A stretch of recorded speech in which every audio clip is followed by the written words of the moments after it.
오늘 우리에게 주시는 하나님의 말씀은 고린도후서 9장 6절에서 12절까지의 말씀입니다.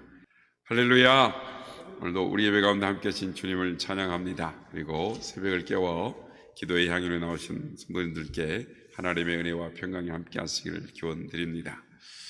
올해가 이제 정초입니다마는 가을이 되면 수확을 하지요. 그래서 가을에 많은 열매를 거두는 것은 누군가가 그것을 심고 가꾸고 했기 때문에 거둘 수가 있는 것입니다. 심지 않았으면 아무것도 거둘 수가 없습니다. 많이 심어야 거둘 수 있는 것입니다. 그것이 자연의 법칙이요, 신앙생활의 원칙이요, 축복의 원칙인 것입니다. 오늘 말씀은 축복의 씨를 심는 원리에 대해서 말씀을 하고 있습니다. 오늘 말씀을 통해서 하나님께서 축복을 주시는 원리를 깨닫고 축복의 주인공들이 다 되시기를 예수님의 이름으로 축복합니다. 6절 말씀입니다. 이것이 곧 적게 심는 자는 적게 거두고 많이 심는 자는 많이 거둔다 하는 말이로다.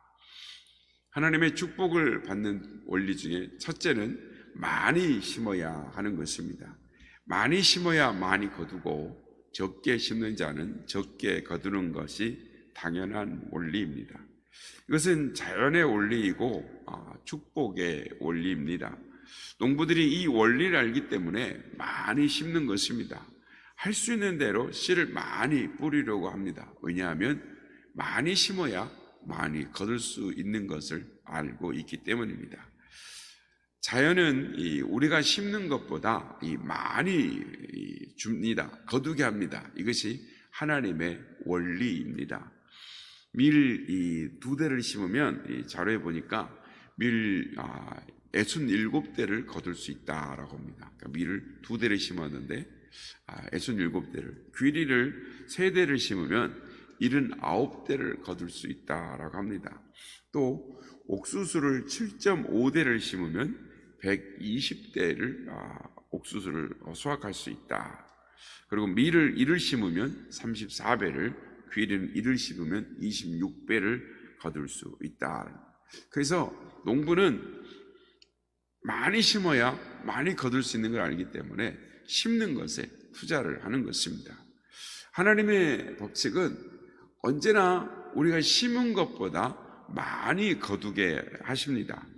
그래서 우리는 많이 심어야 하는 것입니다. 많이 심는 것, 그것은 사람의 계산법이 아니라 사실은 하나님의 계산법에 따르는 것입니다. 어떤 사람에게는 100만 원을 심는 것이 다른 사람의 1000만 원을 심는 것보다 더 많이 심는 것일 수 있습니다. 예수님께서 직전하신 그 과부의 동전 2개의 이 두렙돈이 어떤 사람보다 더 많이 심었다고 말씀하신 것처럼 하나님이 그 마음을 아십니다. 많고 적음은 그의 입장에 따라서 또는 하나님이 그를 판단하시는, 그에게 주시는 믿음의 분량에 따라 다른 것입니다. 그러나 우리 자신도 어느 정도는 알고 있습니다.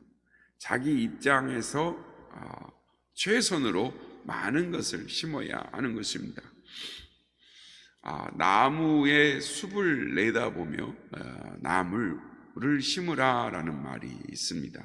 그러니까 물질을 심을 때 큰 축복의 나무가 될 것을 내다보며 심어야 하는 것입니다. 선한 일을 할 때도 큰 숲을 이룰 것을 내다보며 심어야 하는 것입니다.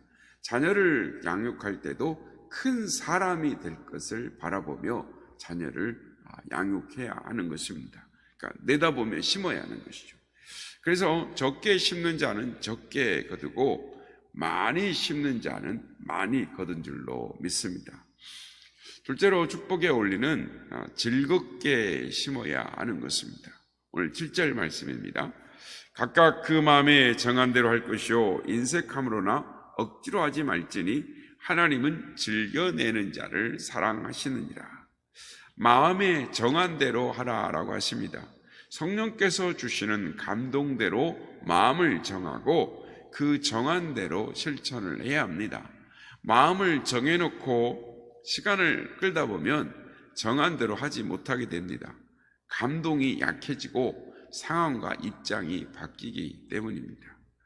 성경에 보면은 아나니아와 삽비라가 그 대표적인 예이죠. 그들은 성령의 감동으로 땅을 팔아서 하나님 앞에 바치기로 했습니다. 그런데 막상 땅을 팔고 나 보니 마음이 좀 바뀌었어요. 그래서 절반을 숨기고 절반을 하나님께 바쳤는데 그 결과 하나님이 그 절반을 기쁘시게 받으신 것이 아니라 오히려 그들을 심판하시고 죽게 하셨다라는 것입니다. 물질만이 아닙니다. 어떤 봉사를 하기로 마음에 감동이 되었으면 그 정한 대로 해야 하는 것입니다. 조금만 입장을 보고 상황을 보려고 하면 자칫 못하게 되는 것입니다. 하나님은 즐겨내는 자를 사랑하신다라고 말씀합니다. 그래서 헌금도 즐겁게 해야 되고 봉사도 즐겁게 해야 합니다. 기도도 즐겁게 해야 하고 찬양도 즐겁게 해야 하는 것입니다. 또한 하나님이 연초에 우리에게 주시는 마음을, 그 마음을 딱 부여잡고 그 말씀대로 기쁨으로 그 일을 감당해야 되는 것입니다. 예민한 것을 하나 이야기하자면 헌금에 대해서 말씀을 드릴 수 있습니다. 헌금은 기부가 아닙니다. 어떤 사람은 마치 헌금을 마치 자선단체에 기부하는 것 듯이 헌금을 합니다. 하나님은 우리의 기부금이 필요한 것이 아닙니다. 천지를 창조하신 그 하나님께서 그 무엇이 필요해서 우리에게 헌금을 요구하시는 것이 아닙니다. 하나님은 우리의 드림을 통해서, 즉 우리 자신을 하나님께 드리는 것을 표현하기를 원하시는 것입니다. 하나님을 향한 우리의 마음의 중심을, 우리의 삶을, 우리의 인생을 주님 앞에 드리는 것을 표현하는 것으로 하나님이 원하시는 것입니다.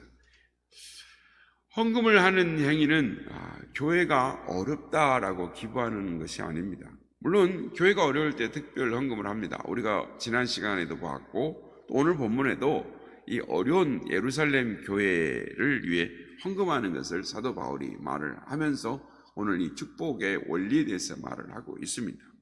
그러나 근본적으로 이 헌금은 하나님께 드리는 마음으로 해야 하는 것입니다. 우리가 구제헌금을 해도 선교헌금을 해도 그 무엇을 해도 하나님께 드리는 것으로 해야 됩니다.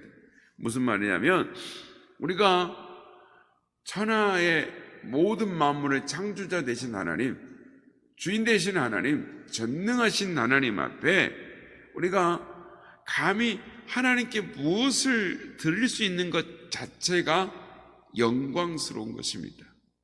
하나님께 내가 뭔가를 할 수 있다, 그 감격을 가지고 감사한 마음을 가지고 드려야 하는 것입니다.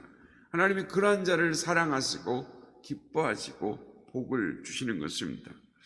물질만이 아닙니다. 어떤 봉사라든지 하나님을 위해서 한다라는 감격을 가지고 해야 합니다. 교회 청소나 또는 운전 봉사나 식당 봉사나 그 무엇을 하든지 즐거운 마음을 가지고 해야 합니다.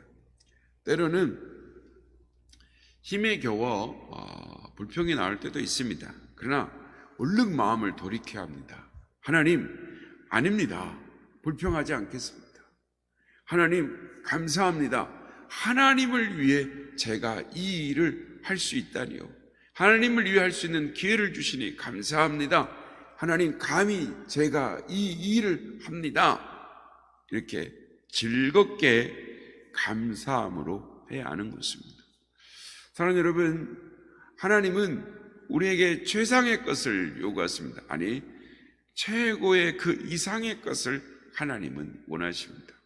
그래서 사랑도 최고의 이상의 것을 하나님께 드려야 하는 것입니다. 그래서 마음을 다하고 뜻을 다하고 힘을 다하고 목숨을 다하여 주 너의 하나님을 사랑하라 라고 하나님은 우리에게 말씀하시는 것입니다.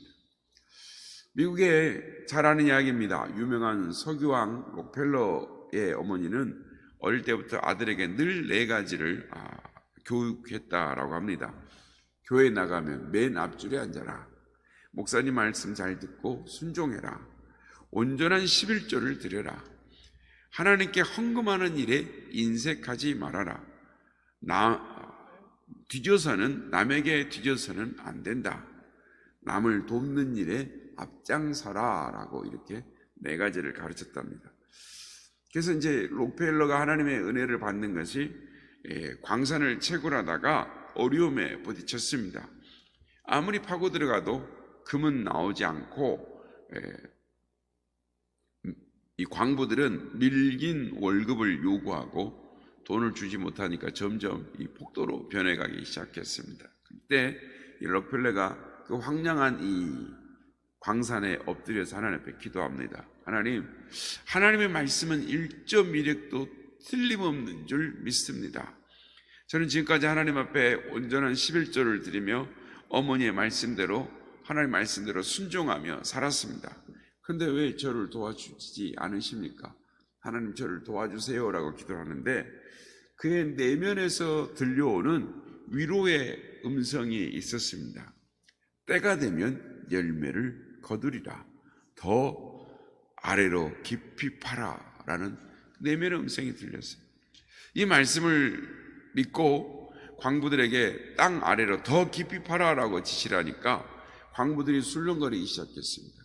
드디어 록펠러가 미쳤구나. 이 일을 해 말해야 하다가 록펠러가 막 지시를 하니까 그들이 마지못해서 밑에 굴에 들어가서 땅을 파기 시작했는데 얼마 후에 금은 안 나왔으나 검은 석유가 치솟아 오르기 시작했습니다. 그래서 록펠러는 역사상 가장 부유한 자로 우리 기록이 되어 있는 것입니다. 사랑하는 성도 여러분, 하나님의 말씀대로 순종해서 거두지 못하는 법이 없는 줄로 믿습니다.